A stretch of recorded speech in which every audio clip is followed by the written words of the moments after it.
Bonjour, bienvenue pour cette nouvelle vidéo. Aujourd'hui, on va aller faire appel à nos proches pour vérifier un peu ce que l'on a comme image de nous à propos de la liberté. Aujourd'hui, le travail est relativement simple.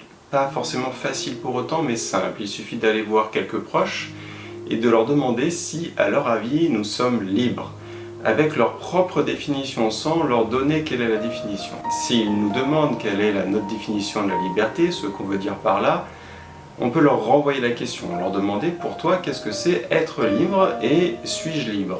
Et donc vous aurez à la fois leur définition et leur point de vue vous concernant. Les choses qui vont ressortir sont des choses qui leur parlent, parce que comme vous le savez maintenant et que vous le savez certainement depuis longtemps aussi, nous percevons le monde à travers notre propre regard, c'est-à-dire nos propres filtres, nos propres croyances, etc., etc. Et puis là où nous en sommes chacun. Et nous en sommes chacun à des niveaux, à des points, en tout cas à des distances différentes dans chaque domaine de la vie, dans chaque aptitude. Du coup, les autres vont vous donner un avis sur vous en fonction de là où ils en sont, de ce qu'ils savent, de ce qu'ils connaissent. Ce bruit-là est très désagréable, mais je ne vais pas pouvoir l'enlever parce qu'il ne vient pas de chez moi. Ce qui va se passer, c'est donc qu'ils vont vous donner leur point de vue sur vous, et le plus gros travail finalement, c'est d'accepter cela. Ne pas le prendre mal, parce qu'en plus on fait la démarche d'aller leur demander, donc généralement on a confiance en eux, on a confiance aux personnes à qui on demande l'avis.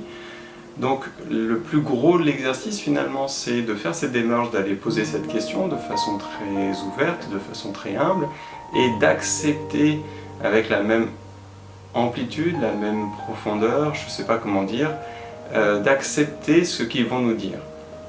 Ça n'est pas forcément juste, parce que des fois ça peut être juste avec leur regard. Parce que des fois, c'est fonction uniquement de leur regard et ça n'a pas forcément de réalité en nous. Ceci étant, tout ce qui nous est dit donne des indices sur là où nous pouvons éventuellement faire mieux.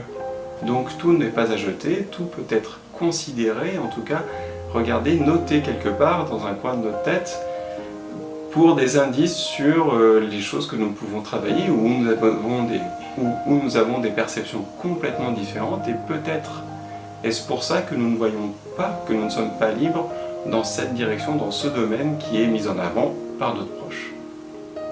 Je m'arrête là pour aujourd'hui, j'espère que vous avez apprécié la vidéo. En tout cas, merci de l'avoir regardée. Prenez soin de vous.